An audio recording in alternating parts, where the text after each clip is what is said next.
Man, probably a fun fact on me is that I like to read. Like I like to read. That's a lost art nowadays. Oh, my great uncle is Jesse Owens.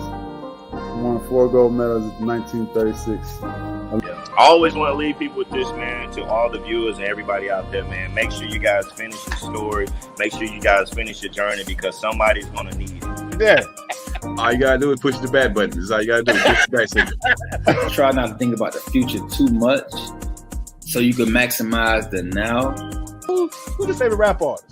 Man, to be honest, it's crazy. Tupac always been my number one, right? Like he got me through so much stuff, but Lil Wayne has been in the modern day. I said, what does it really take? What does it really take to be great, Drew? And he looked at me and he was like, you really want to know? And he was like, to be honest, everything you did to get here, you need to be consistent times 10.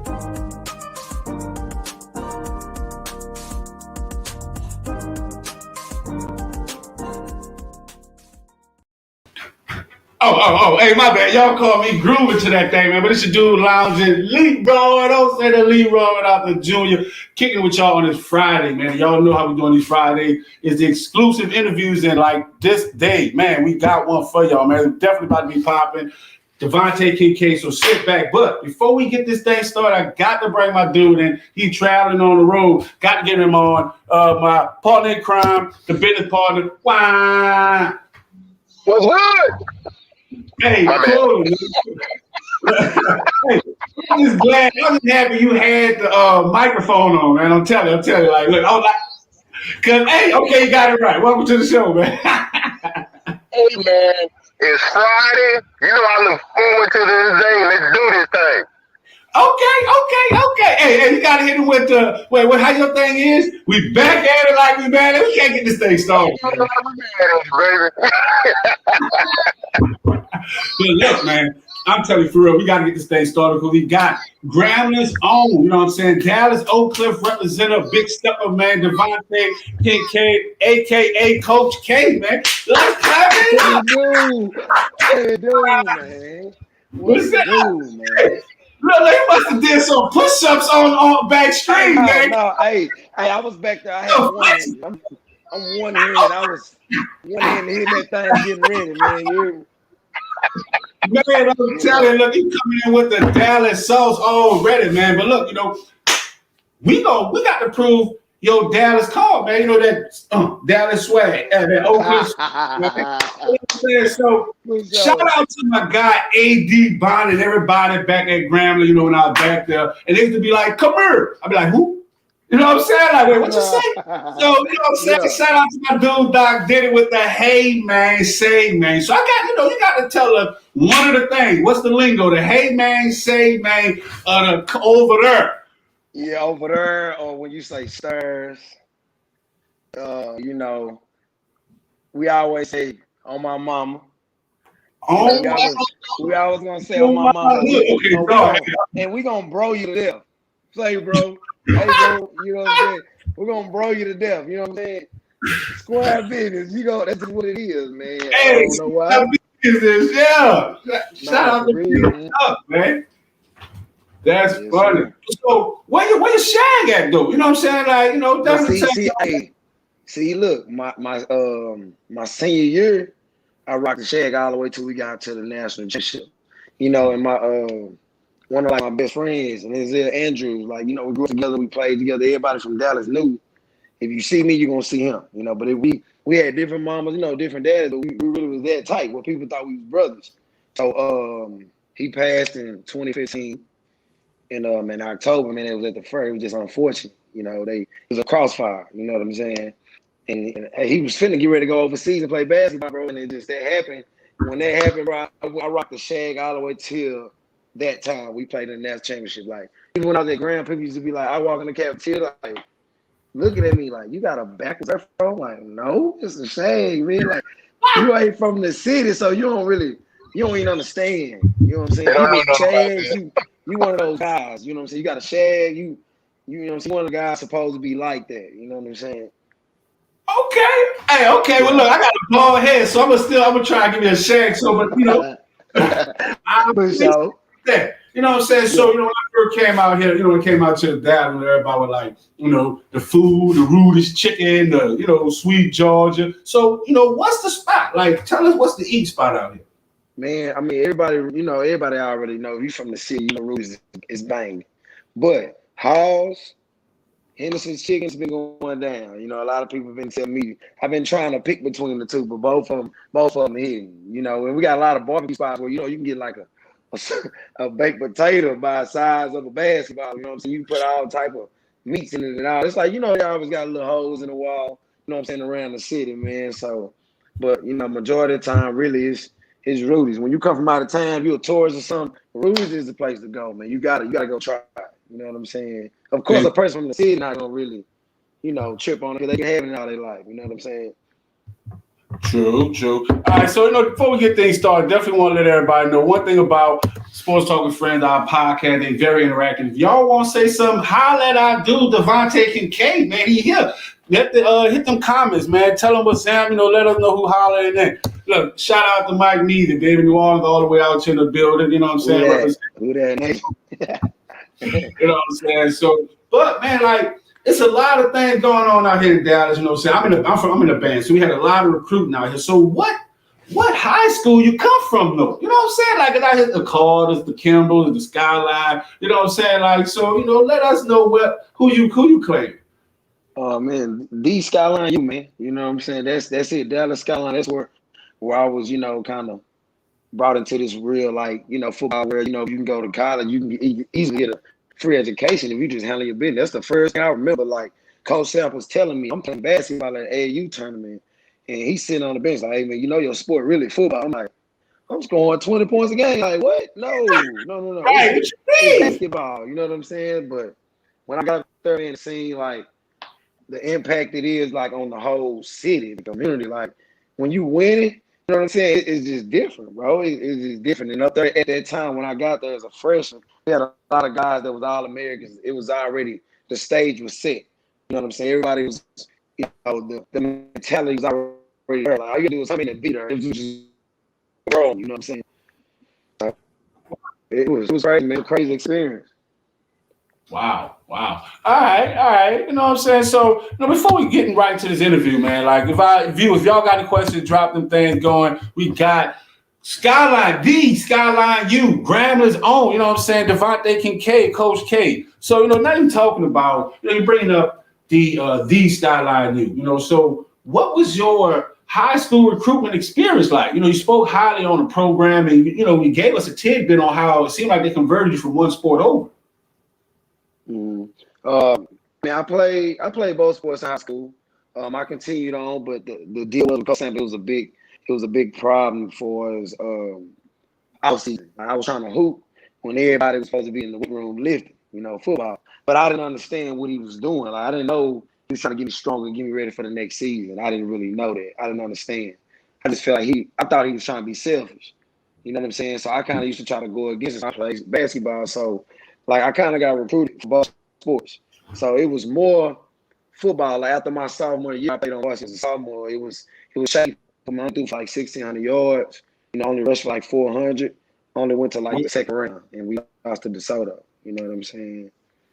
But after that, when it got to my junior year, it just started really rolling. I won the Elite 11. Then summer going into my junior year, man, and like after that, it took our coaches started really coming to see if I really could throw, like, or was that day I just had a good day. Like, 'cause, I was short, I was fast, I could run. So when they see me today at the Elite 11, beat people like Jared Goff, a lot of those guys, Joshua Dobbs, all those guys that play in the league right now, like it wasn't close. The competition is on YouTube. Like, it wasn't even close, you know what I'm saying? But after that, it took off, man. Like, Skyline was already was a powerhouse, you know what I'm saying? We already had like 20 plus D1s on the team. So when I got there, all I had to do is just show that I could perform and be consistent. You know what I'm saying? And be a general out there. And it's just started running. Like, it went from 4 offers. My first one was Kansas State. I'll never forget. They came to see me. Like, they told me if I do good in 7-on-7 and team, like I throw on air, I got off. I mean, I went 100%. I didn't miss a pass that day. I didn't miss a pass. Like, I got my friends can vouch on the receiving, man. Rashad Sam was at at SMU coaching right now. He can vouch for me. Like, ain't some ass, you know. So, you know, after that, I kind of just build it from there, you know. Wow, man. Hey, not many have had a experience like that, man. Like that's pretty cool experience. Like, so but what was the most memorable? Like out of all of that, what was like that thing that what's your most memorable like high school recruiting experience? Because you said you had the Kansas, you had all these different high school, colleges coming to see you, like 7-on-7 talking to you. Like, man, that sounded like what stuck out about that? It was kind of overwhelming at first because I didn't really know how to handle it because it was like coming like back to back. So just the main one was when I went to Ole Miss on my visit. It was an official visit, and I get down there, my mom, they rolled red carpet out for us, like food everywhere. Every fan know your name. You walking down you walk like to the gas station or something, coming from the field, everybody scream your name, like driving in cars, blowing their horn at you. Pulling over, buying food, taking care of your mom, like, bro, I promise you, I didn't spend a dime going out there, man. People took care of it. They either cooked for us, you know what I'm saying, or we went to a restaurant and we paid them like $20 to eat a buffet. You know what I'm saying? Like, and it's crazy because like I said, as long as we make sure we pay our dues, it's fine. Like we can eat, all we can eat, whatever. It was like buffet style everywhere we went. So, basically, it was shut down for the recruits. So I guess it was the recruitment. It was it was the top players I had in the corn trail where I had Kim Deechie, Quincy out of Budget, CD Hill. I had a lot of big time players as well. Like I was the number 12 quarterback, but these guys, like I'm number 12 in the country. They number 1, number 2. You know what I'm saying? So they treatment was way more like 10, but I'm right there with them. So it was like I was number 1 in the country too. You know what I'm saying? Right. Hey, that's all right. Cause look, if I see a VIP, I'm rocking with them. Like, look, I'm in there with them too. Hey. So I'm with that. Okay, man. I like that. You know what I'm saying? So, man, that's a fire experience going on at Skyline. So, like, no cap. So, you already mentioned it earlier. Like, so what you mentioned that you were successful in basketball as well. You know what I'm saying? So, what? How can I ask this? What made you give up basketball? When I went to LSU, I was in the 8th grade. That's what got me to Skyline. It was in the summertime. And bro, let me tell you what's because my recruitment started in middle school. Like what? I was in middle school in Oak Cliff, OW home, right? And then on the intercom, DeVante Kincade comes to the office. I come to the office. It's coaches, high school coaches, like the top high schools at that time. You know what I'm saying? But Skyline was the one that came consistently, like to my games. They came to I won the city championship twice, 7th grade, 8th grade, right? So it's like basically they watch me from my 7th grade year, my 8th grade year. They watched me get better equipment, right? And came and recruited me. But Coach Samples, me and his son, real close too as well. So we play basketball against each other all the time in AAU. So that's how I met Coach Samples more at them tournaments. He had the games and sitting every time I'm warming up. Hey boy, you make sure you come to Skyline. Like, nah, real talk. Like he all the time. Like I'll never forget. He used to show his leg over the gym all the time, man. You sound like a little bad girlfriend or something. Just like what I'm saying. Real talk, bro. It was crazy. It was crazy, man.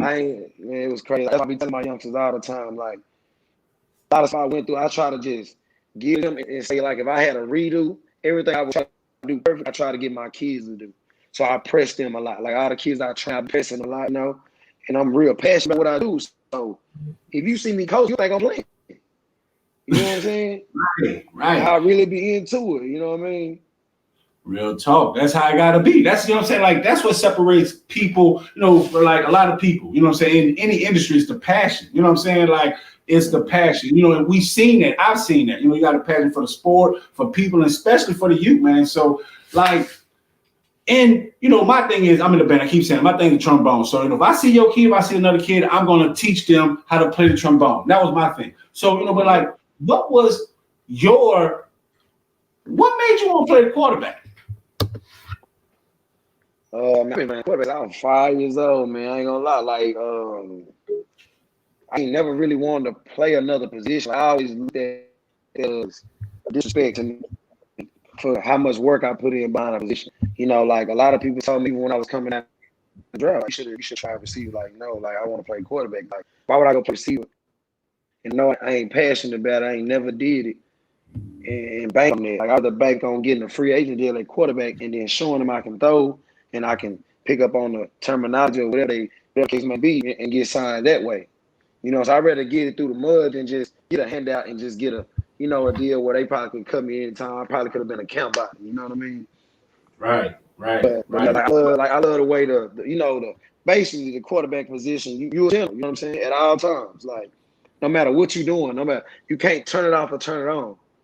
Like you got to be there, and it's something that I fell in love with in high school. You know, being the leader of the team. You know, motivate my guys. The weakest dude on the team, we stronger than the weakest. I would believe that. Like, it'll be the weak dude on the team. He can't catch. I stay with him after practice and throw with him.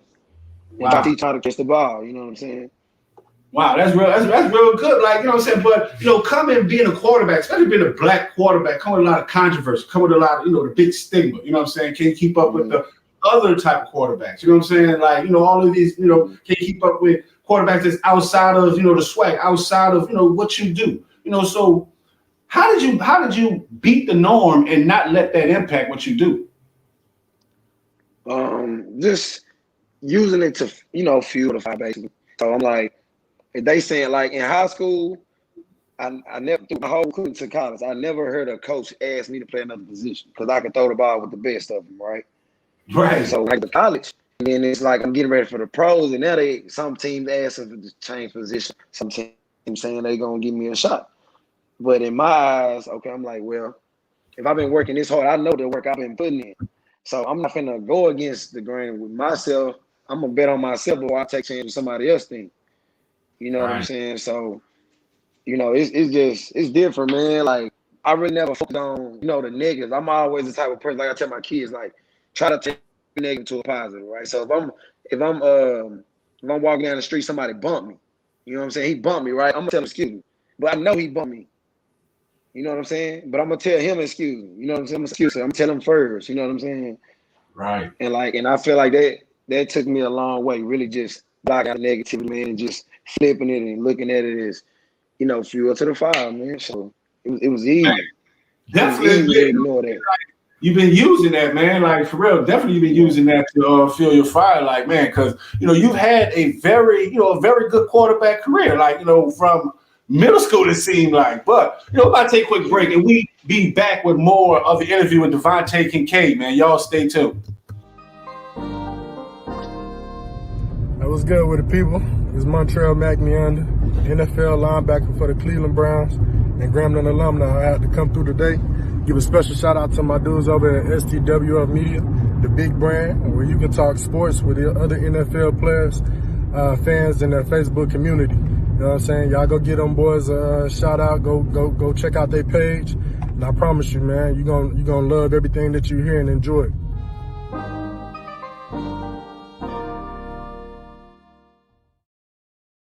Damn, just like that, we are back with more of DeVante Kincade, man. Like this dude, Lounge Leroy, hanging out with me is DeVante Kincade. And we about to get right into we about to start getting to the good of this interview, man, because, you know, my biggest thing, you know, people don't know I'm a Grambling alumni. So band saved me, you know, so, you know, you got a very good, very interesting, you know, football recruiting experience, similar to my band experience. But I want to know is how you became a G-Man. Man, so look, it was a crazy situation, right? So just say at Ole Miss, right? In 2015, and it was the last game, it was a bowl game. We played the Sugar Bowl against Oklahoma State. So I broke my foot because the day before the game, I'm running the stadium. I'm the New Orleans Saints Dome. I'm running the stadium, right? After practice, when I come down, my foot good, right? The next day, January the 1st, warm up, I stepped the throw. Boom, broke my foot. It's like, everybody, man, ain't nothing wrong with you, man. You ain't get here. I'm like, man, I can't walk. Like, every time I try to like it was nails going in my foot. So I broke my metatarsal or something like this. It's like the left side of like your pinky toe. That whole left side, I broke the whole thing. You know what I'm saying? So, man, after that, I'm like, man, I just entered basically the transfer portal at that time. But we didn't have a portal. I just announced I'm transferring. So I opened my recruitment, right? So I had A&M, UFH for sure, Kansas State, and I think it was University of Arizona. But it was them four. It was no swag schools, right?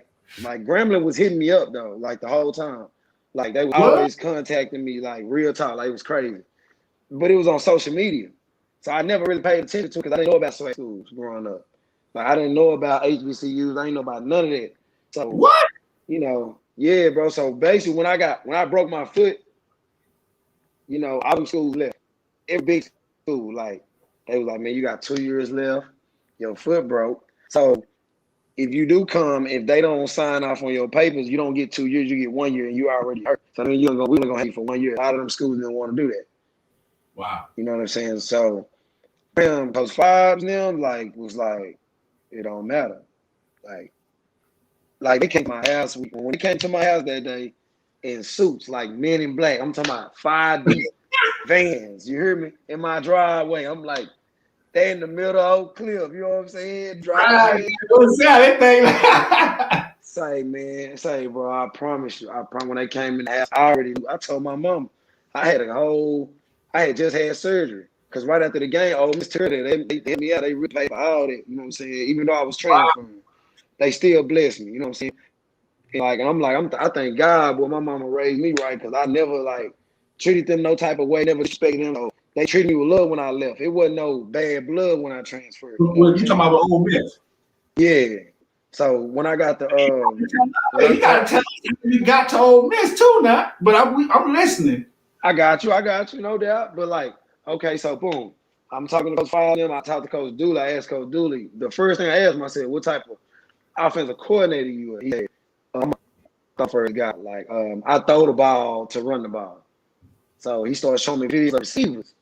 So he's showing me Chad. He's showing me Verlin. He's showing me Dominique Leak. All these guys, they fast. Like, I'm like, bro, this supposed to be a small school, but they really got some people that can go. And it was like, I seen it just left. They was like, I seen it just left. So I was like, okay, so y'all don't have no start right now. No, sir. I said, okay, bet. I got an offer. It's like, yeah, you got a full ride. I said, welcome. There ain't nothing else to talk about. Like, at that point, like I said, I just want to play football. Like, I just want to play football. I was on to visit the PV, all them schools in the swag. I didn't go on none of them. Alcorn was hitting me up. When I was in Mississippi, they was hitting me up. I didn't even, you know what I'm saying? I ain't take no visits. You know what I'm saying? I take no visits. I really committed to Grambling based off of Coach Five and them word. You know what I'm saying? And the history. Like I seen with quarterbacks with Doug Williams and them. So I was like, I just want to be a part of that legacy. Like I felt like if I had 4 years, I told Coach Bruce, I would have tore his record off the bone. Like I tell him all the time, we'll never know, but if I would have had 4 years, I would have maxed it out. Because you bleeped in a little bit. Did I hear you say if you'd have 4 years, you'd have took Bruce Eugene's record? I would have took my big homie, my OG, and I would have washed it out the water, man. You hear me? Oh, hey, Paso, hey, he gonna see this. That's my dude. I already know. We interviewed him on this thing, and he confidently said nobody can break it, even you. Yeah, so I seen that, man. I seen that. So we're gonna have to see what's out with that, man. But wow, it's crazy because everyone that we've interviewed from that played for Grambling always talk about Coach Five. Like it is crazy because my first year at Grambling, I was playing in the band and I was playing at Eddie Rob's last season. So that's when the transition was coming. Then I played there with Doug Williams, and then Coach Five was there. So it's kind of cool just seeing the transition and just seeing how he became this seemed like a pretty cool coach. Yeah. I took all this stuff, bro. Everything I learned from him.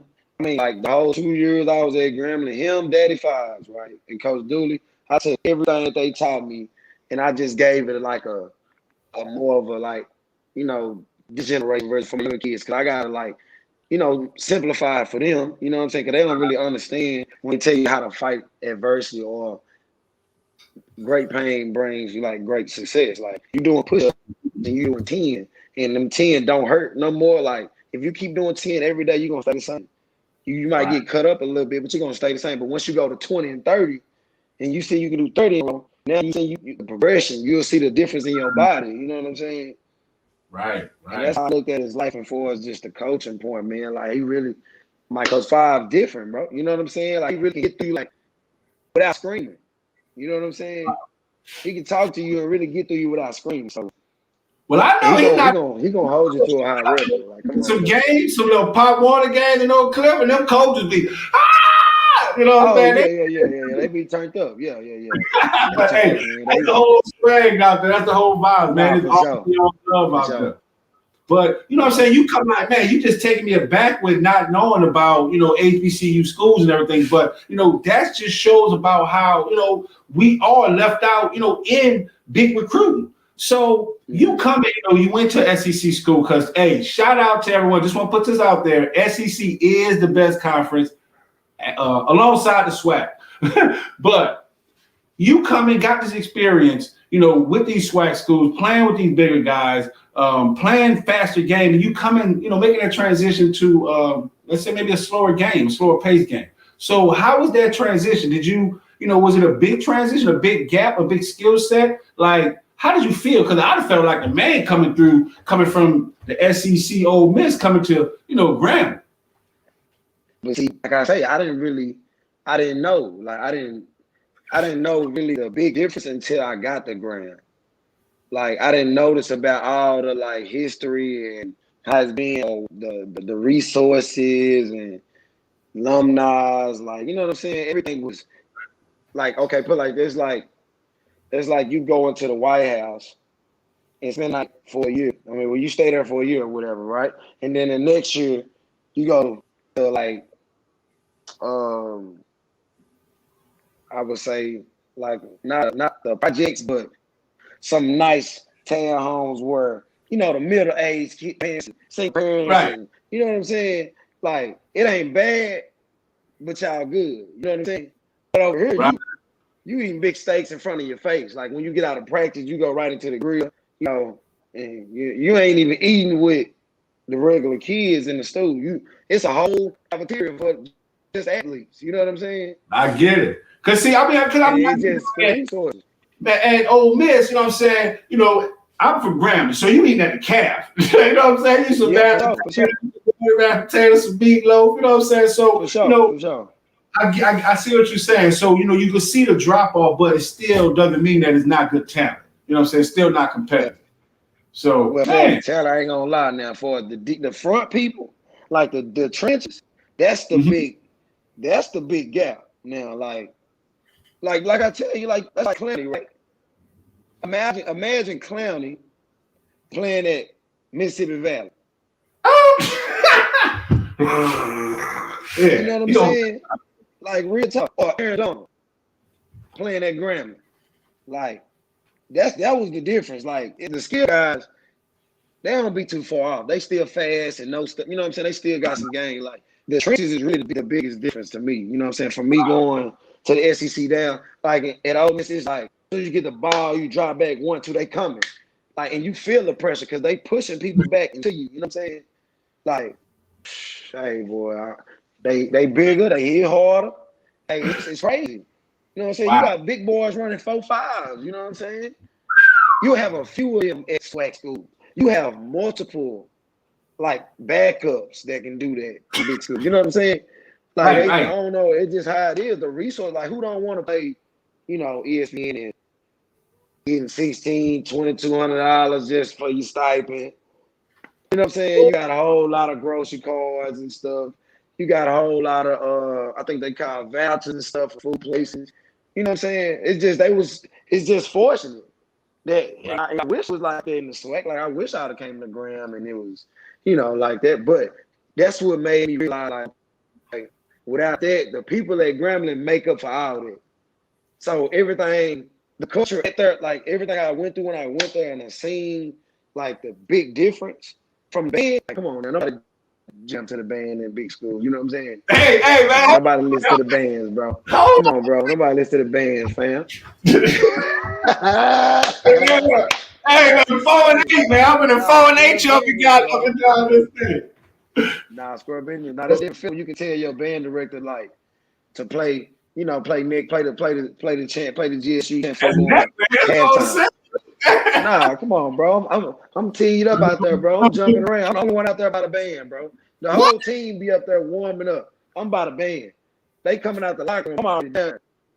I'm by the band getting ready to play second half. You hear me? For real. Yeah. Turn up. Facts. It was loud, bro.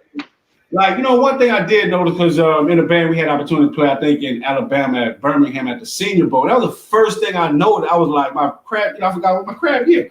I was like, man, them dudes are huge. You know what I'm saying? Those linemen, those guys were speaking. And I was like, man, they were like cop. I was, it was kind of crazy to see them dudes being so big over our guys. So, that makes sense. That actually makes sense. But, man, that's kind of cool. So, I'm going to throw this quick question in there. So, now, laws have been changed about college kids can actually, get some money for their likeness. What do you think about that? Man, I feel like that's dope because that would have made up for all the stuff that we wasn't getting for as the resources side from a big school. You see what I'm saying? You can sell your jersey. You can sell autographs. You can sell flaws. You know what I'm saying? Like, I don't know. I feel like I always thought that would be dope. You know what I'm saying? If you could, because if the school, right? If you're the person or your team, it's like a select few guys that's bringing like fans or y'all putting on the show every week. Mm-hmm. You don't get no benefit from it. So most people say what? The scholarship is enough, right?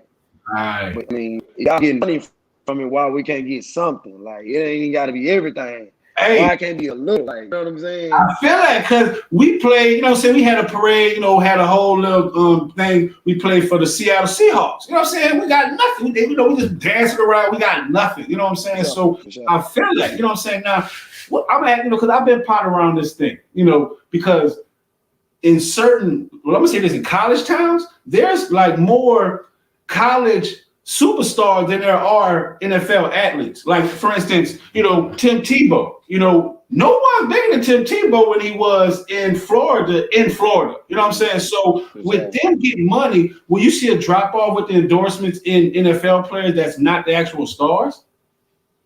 I don't think so, bro. I don't really think it's gonna interfere, man. They money long, bro. They got a lot of athletes, bro. You know what I'm saying? Like, I don't think so. I don't really think it'll play a factor in it because they, like I said, bro, they bread. Hey, it's infinity, man.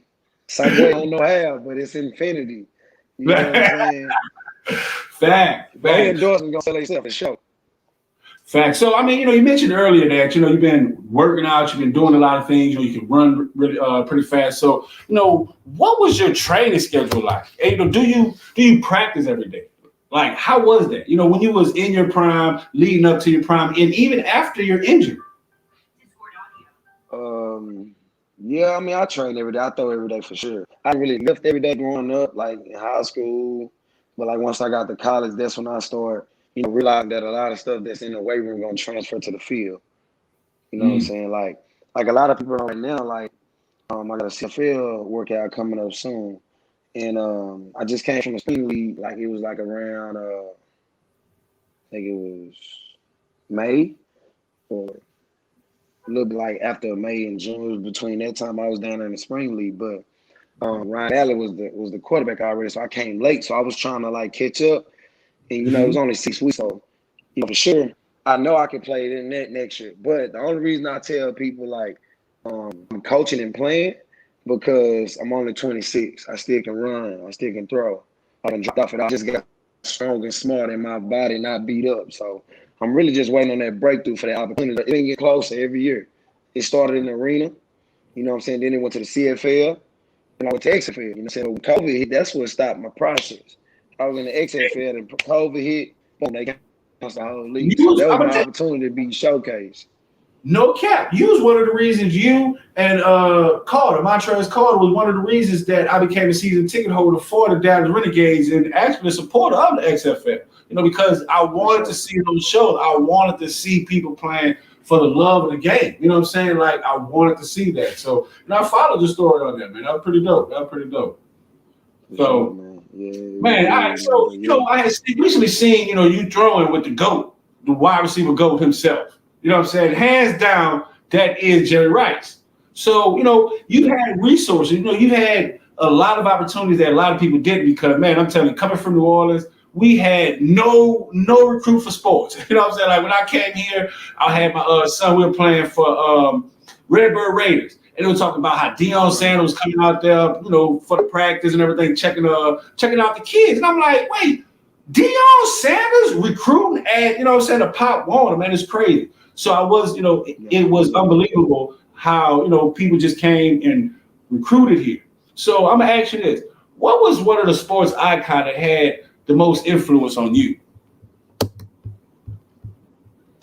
Growing up first, we want to know you coming up, and then once you got older.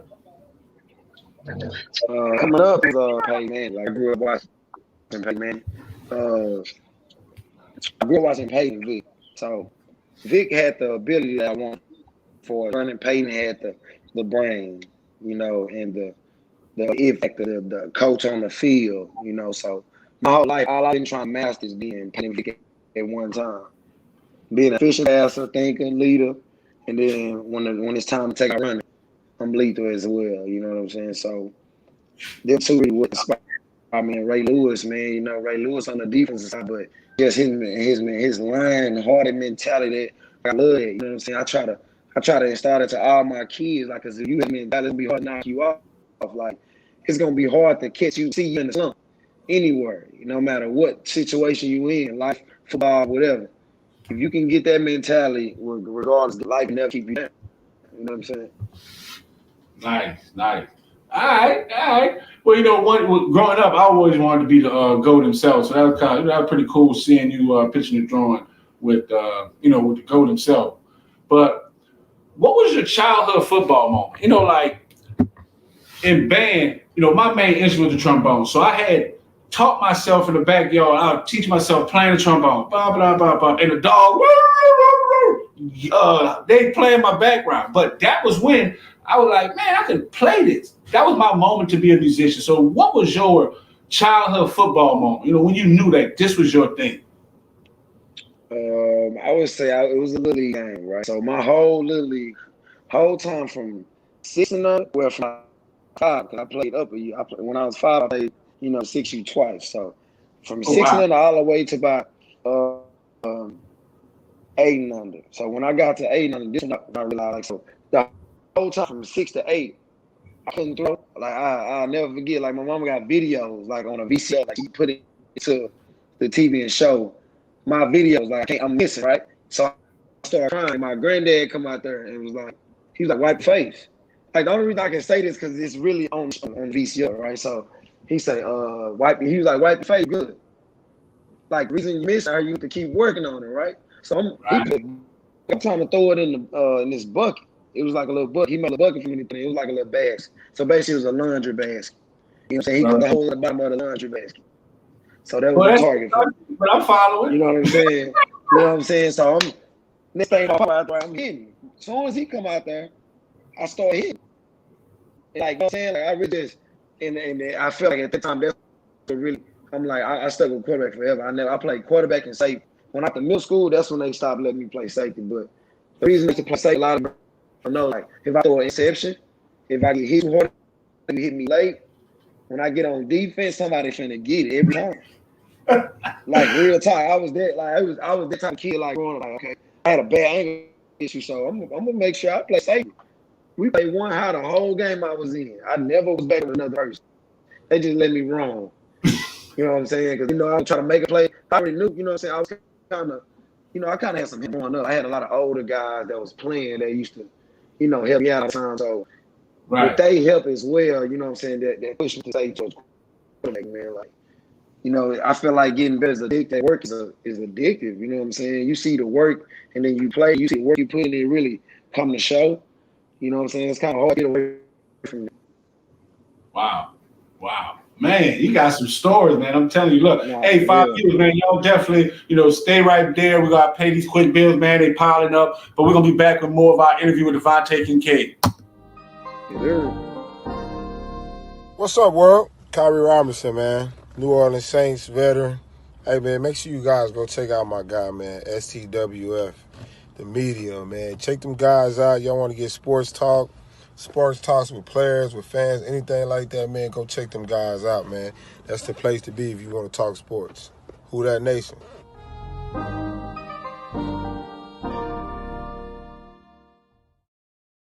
Oh, who that nation, baby? For you Dallas Cowboy fan. Look at this dude lounging. Elite boy. Don't say the Elite boy without the junior kicking it with my guy, DeVante Kincade, man.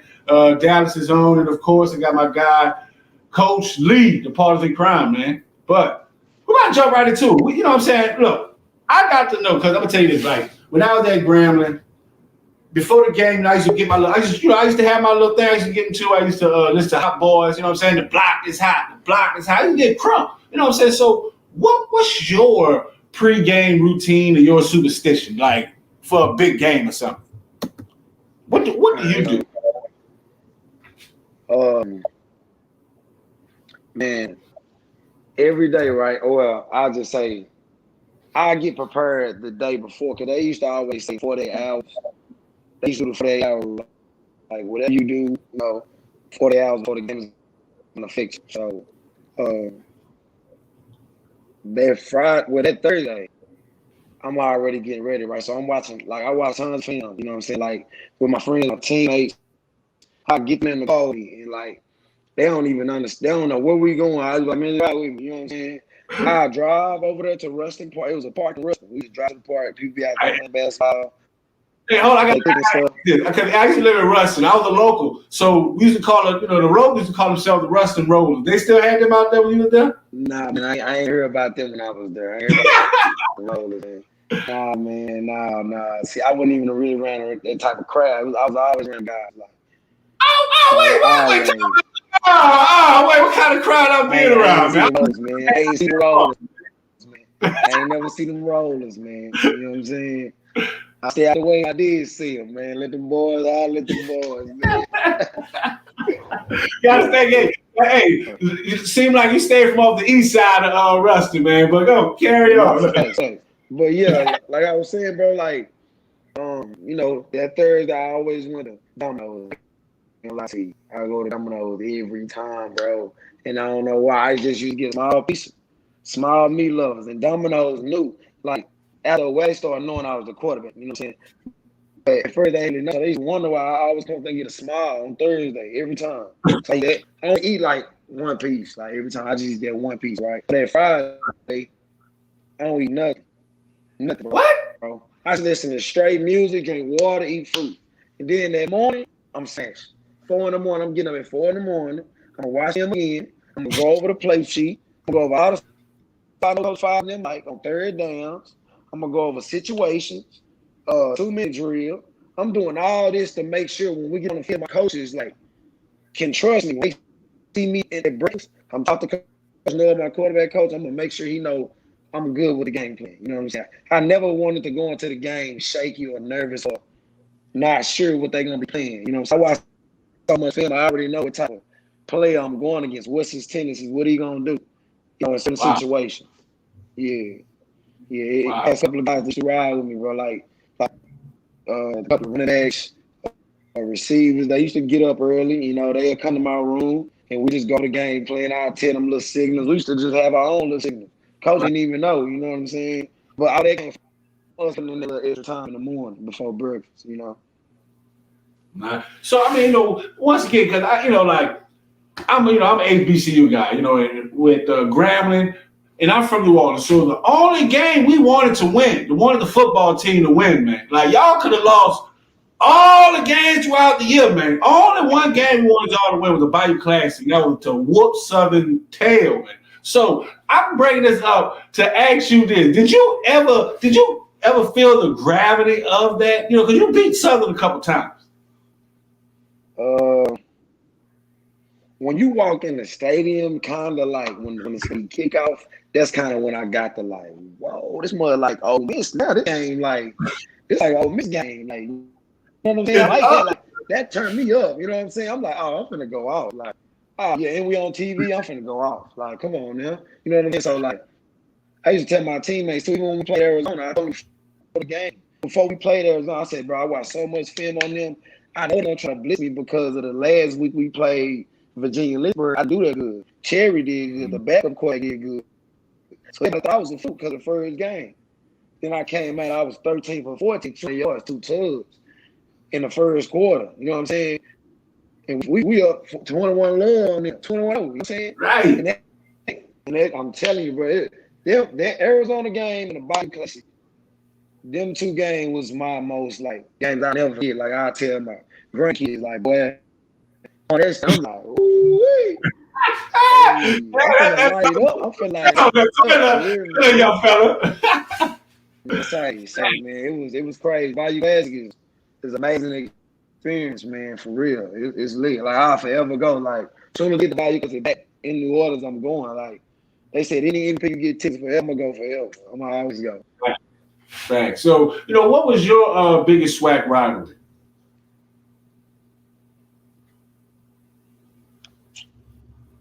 Man, like no disrespect on this, right? Like no disrespect on swag, bro. You know what I'm saying? But like, I feel like whoever's in our way, like whoever's in the team way, our way stopping from winning, like we really need it. Like we respected every opponent, but we looked at it and be like, nah, bro, there's no way we should lose this game. Like we put in too much work. We got too much talent. Like the only thing I would say was a rivalry from me, like for the squad. Like I would say Alcorn, because it was already that was the first team. Was people were telling me about when I got there because they beat them to go to the celebration bowl. Mm-hmm. You know what I'm saying? Well, or it was no, it was Southern. They lost at the goal line. It was Southern. They talking about Southern first, then they talking about Alcorn. So it was Southern first, and they had lost. Okay. Second. They tried like a quarterback sneak, and they didn't get it. I remember that. Right. Because I'm trying to remember the years, right? Because you said celebration book. I remember we went there too. Right. So I'm like, basically, bro, it was. You really, if I could go back and do it again, bro. When we played in I would go and stand up on top of the bleachers. And just stand up and do this right here. Like, and just look around, like, because I ain't really, you know what I'm saying, think nothing of it, because my mind was so much on just getting to the pros, just win, just get to the pros. Make sure they know you're a legit quarterback. Like, right. You know what I'm saying? So I didn't really take advantage of them sceneries. Like, I remember, like, I go through the videos all the time, you know what I'm saying? Right, you didn't take it. That's why I asked you that, because I mean, you know what I'm saying, like that's legacy, that's history, that's Grambling, in Southern, that's Louisiana history right there. That's the stuff we care about, So yeah, that's why I was like, they gotta, and like experience those times. And I'm gonna tell you, it was great watching you on the big screen because I was cussing like, yeah, in your face. You know what I'm saying? Like, yeah, you know what I'm saying? You made me a happy man. Let's just say that. Yes, sir. Appreciate it, man. So what's your highest and then lowest sports moment? My lowest sports moment when I lost the national championship. I say I lost because I feel like I could have did some stuff to avoid us being certain situations. Like really just saying, okay, he called this, but I'm finna make this happen. You know what I'm saying? Right. Like, not saying it's on the coaches. Like, yeah. Like, not saying it's on the coaches. But I feel like if I would have just went with my move, it probably would have been a different outcome. But right, sometimes when you're a player, man, you try to please your coach so much, bro. You know what I'm saying? You do too much sometimes. You know what I'm saying? So we had an off game that, that whole game it was an off game. Like we had a lot of calls that didn't go our way, that supposed to went our way, but we had to just keep playing, bro. Like it was tough. I feel like that was the worst feeling I ever had. Like getting out of that national championship for a second time and don't win. I feel like that would put icing on the cake for my career, but it didn't happen. So like that was for sure my lowest point. But my highest was coming back from an injury, a career-ending injury. I was supposed to play football. Me and Kevin Durant had the same injury. We did not supposed to come back and play sports, and we both doing the same thing. Like, once they told me Durant was still doing it, I'm like, oh yeah, it's possible. But they told me it's gone. In New Orleans Saints down, January 1st, I will never play football again. You have a season injury on your left foot. Like, it's going to be hard for you to come back and play in a year. So I'm like, I only got 2 years left. I'm like, man. Oh. You know what I'm saying? At that point, I'm like, oh, it was tough. You know what I'm saying? I ain't know what to do. So at Graham, I'm telling you, like I was up there, man. Miss V, she helped me a lot. She put me the people in Ruston. They helped me a lot, rehabbing. And you know, my teammates, they pushed me. You know what I'm saying? Even though I was hurt, I was out there in the boot. It's cold. It's cold in that hole down there. You know what I'm saying? It's cold down there. It's ice. I'm walking down. I just be out of the team. Like no, they out there with long sleeves on. I'm out there with shorts, t-shirt, not even knowing it's cold at Grambling. You know what I'm saying? I'm like, man, snotty nose, you know, but that was for sure my highest point in winning the national championship. Like going almost undefeated. Like I felt like if I wouldn't have got hurt in the Arizona game, we were gonna put 40 points, bro.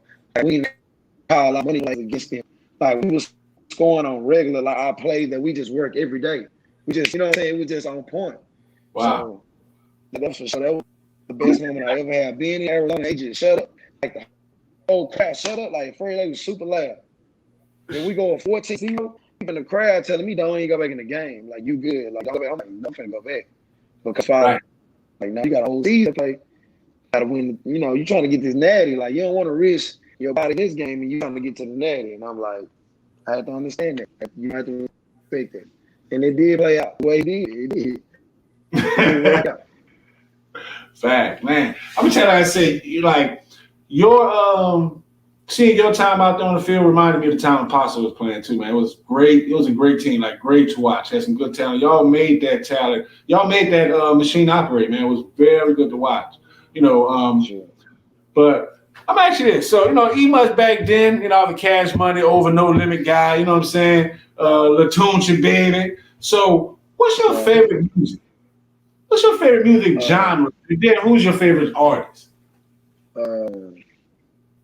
Don't be saying now. It's cool to say Kurt Franklin, but we all want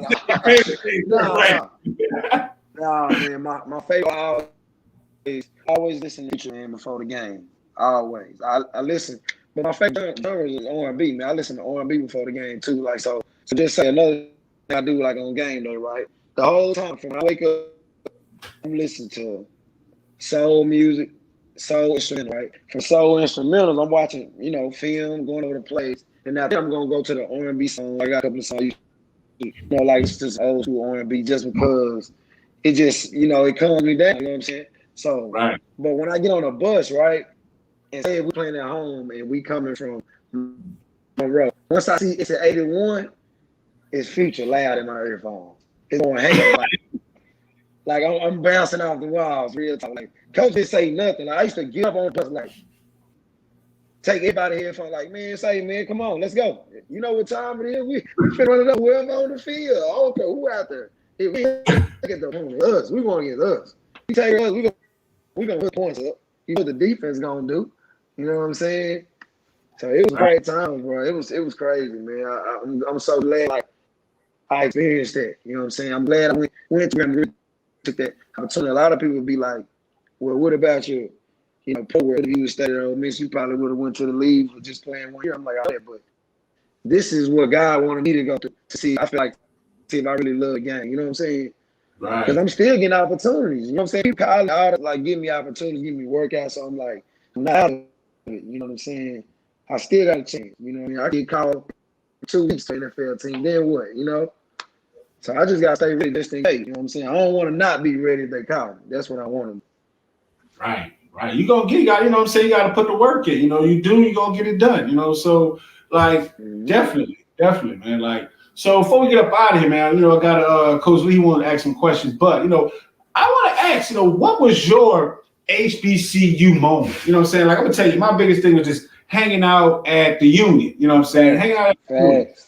You know, like that was my thing. Like you can catch me on the Union, man, on the yard. Like, what was your thing? Some people hung in the dome, you know what I'm saying? Like off campus. Some, you know, what was your thing? I ain't gonna lie, bro. I was cool with all the wrestling in the cab. I was cool with all the cooks. Like, I always like, bro, I used to go in there. Miss Kilgore, I promise you the guy, bro. Miss Kilgore can tell you, like, Kincade gonna come in there. Miss Kilgore, too.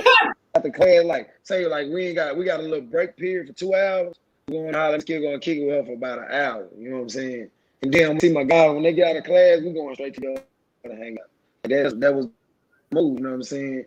Like I just like being around them old souls too, man. You know what I'm saying? That's just what it is. It's a lot of knowledge coming from them people. So they always gave me something I leave every time I was around them. So that's what had me doing that same routine. You know what I'm saying? I really didn't get to hang out a lot because we had study hall.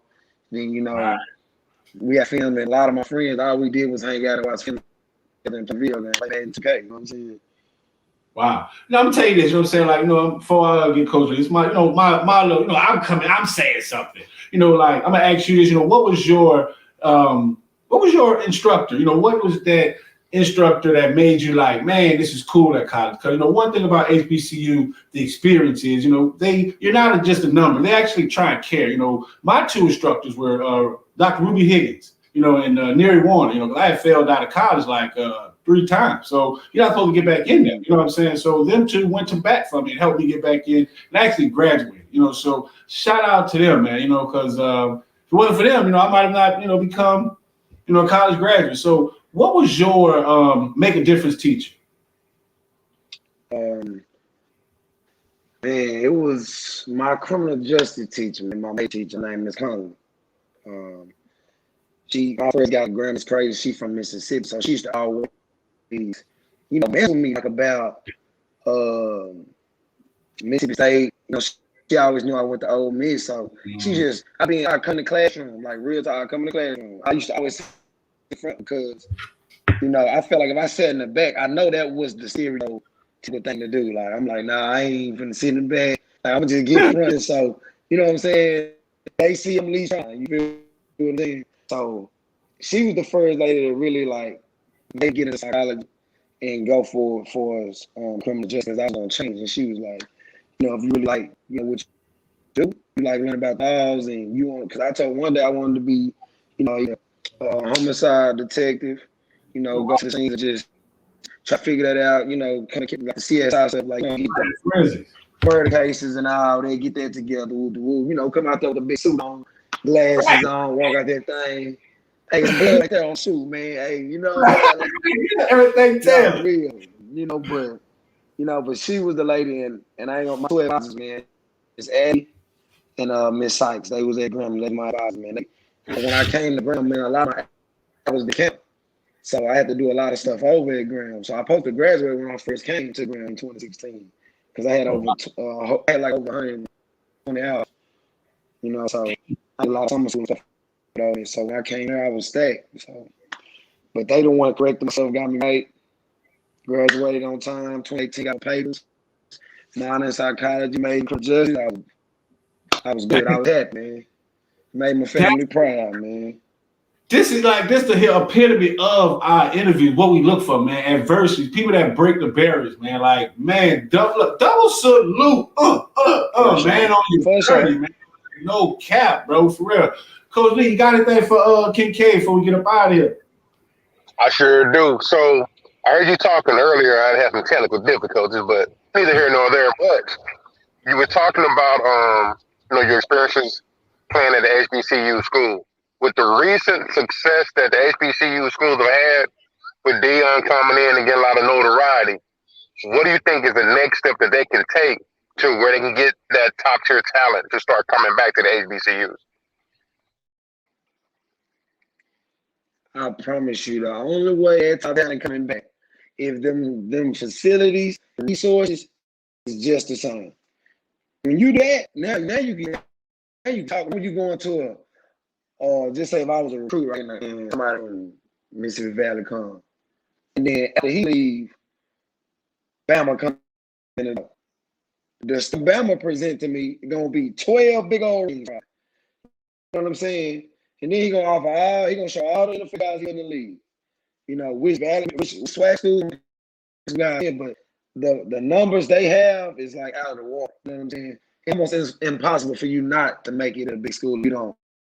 The only way you can do it if you don't handle your business. If you perform, tell your age and all that, you basically going. You know, you gonna have a legit shot. You know, work out, you get signed, you gonna get a deal, you gonna get drafted.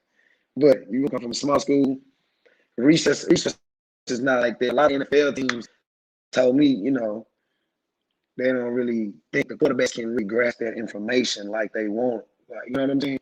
This somebody telling me something behind the scenes. Like, it's just I talk about it. That was 2 years ago. Like they telling me before my pro day, hey, you want to, you got to open your mind. Open mind. Do whatever they ask. You know what I'm saying? So I didn't really understand why they do that, but hey, it's like sometimes people writing that check, you gotta do what they say. You know what I'm saying? So it's crazy. Okay. Man. And so you spent some time at, I think it was Ole Miss, correct? Say what time? You spent some time playing at Ole Miss as well? Yes. So what was the biggest difference in talent, if there was any, going from, the opponents at Ole Miss versus your opponents at Grambling? Okay, so at Ole Miss, the first 2 games, we're going to play somebody like a small school, like, that for sure ain't have no chance against us, you know what I'm saying? But you get at Grambling, we finna go play the Giants. Like, we finna go, you know what I'm saying? We gonna play the bigger school. They gonna pay us for them to try to knock our heads in the dirt and get ready for the season. You know what I'm saying? Like, that's one thing that is crazy. Like, they gonna pay you, you're gonna pay your small school, your poor babies, probably at 150 pounds. They're gonna bring us a monster, 300 pounds. He benched the whole weight room. He can squat 600-700 pounds, 800 pounds. You know what I'm saying? Against a lineman he played Bradley 240. You know what I'm saying?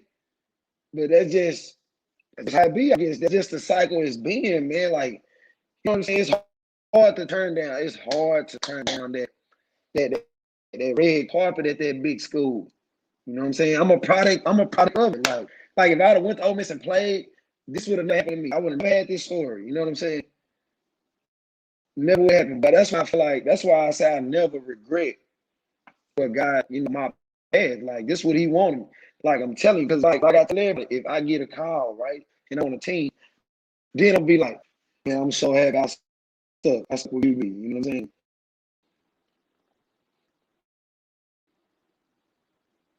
See, my service. See, my service. See, I couldn't do fast enough to get over, man. That's crazy. That's crazy. Okay. But that was the My biggest last difference. question. That was the biggest difference. So. You told the story, as far as the adversity and overcoming it with your grandfather and the drills that he put you through. You coaching little league teams now, you kind of see that same type of focus and adversity and whatnot.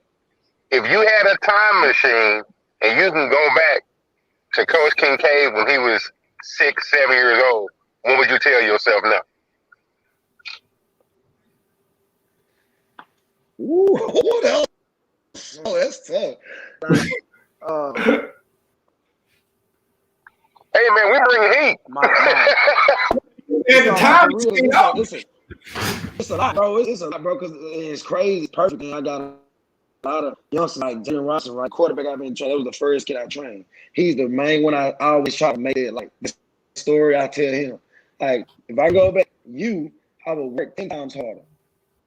In the weight room, for sure, right? And for us mentally. Like, I've been trying the game at 5, 6 years old, 7 years old. I've been trying to learn coverages at 8 years old.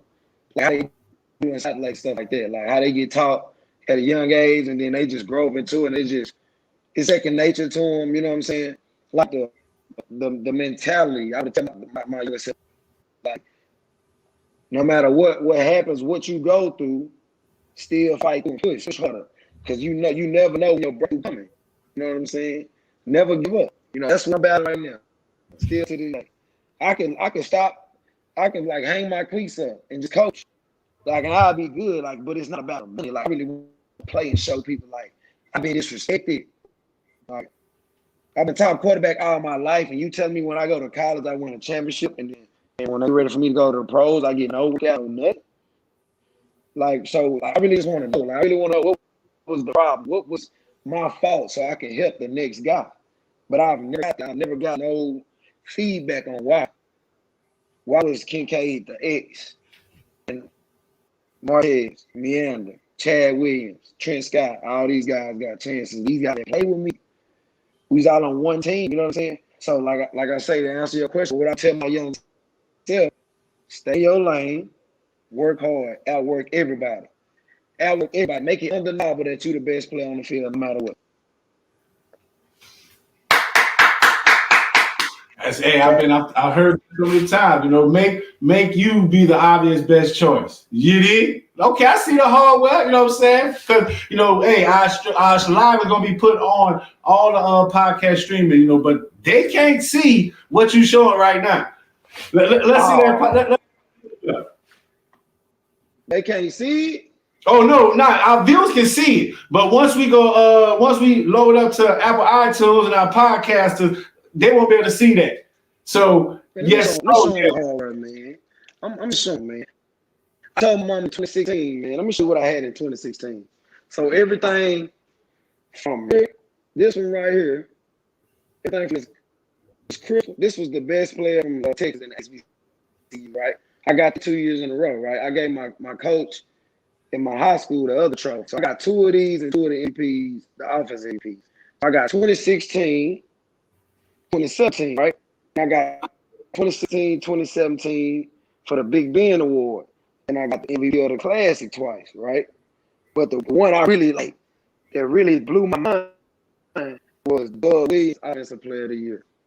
Because I think I was up against Tillery, back from, the other school that couldn't beat us when I was there. Southern. Aaron Tiller was the running back for Southern. With had the little fast guy. I forgot like Willie King. They had all them guys, man. And what's the Tyreek Horn. So that was the candidates, right? So all them candidates, right? They picked me, and we was in the Hall of Fame, like down there in Atlanta. Man. So it was a big deal for me, bro. Like. It was crazy. It was a big moment. Like I forgot to tell you about that. Like I'm for sure. I thought they was giving it to Cohen, bro, because he went crazy. And they won a national championship. You know what I'm saying? Right. Oh, so, you got it. It was big, bro. I so appreciate y'all, man. I appreciate y'all, man. Hey, I gotta make sure my little league team and Dallas know DFW Sports Group, man. You got the Wolverines, you got TCU, you got the Dogs, you got Oakland Tigers, man. It's a lot of little league teams out here really trying to, up their game. So them guys know middle school, they already on the ball to become, one of the best in the city. So it's a lot of little league teams around here, man, that's lethal, bro. So I just wanted to put that out there. So let them people know where they from, if they on here. Let me know if they want smoke with Texas, because we do this out here. I told them that. We do that, man. If they won't smoke, it's here. It's here. You know what I'm saying? Hey, that's what y'all do. You know what I'm saying? The barbecue smoke. You know what I'm talking about? For sure, Jack. Yes, sir. Look, so definitely about to get up out of here, man. So you got any shout out before we let you go? Man, shout out to my mama, man. Shout out to the whole SWAC. Shout out to the whole Brown family that went me in. It was crazy 2 years that I'll never get. I always tell everybody about, the HBCU experience, man. I never knock them. Like, I don't got nothing, no bad, no hate against them. Shout out to, sports something. Y'all legit, y'all best, man. I talked to my guy Mac. He told me, Meander told me about y'all, so I was already down for the interview. Then I seen my guy Coach Bruce on here, so I knew y'all had some stuff going on, man. So shout out to Coach Bruce. He put me on a lot of knowledge too for the game. You know what I'm saying? I talked to him, a lot.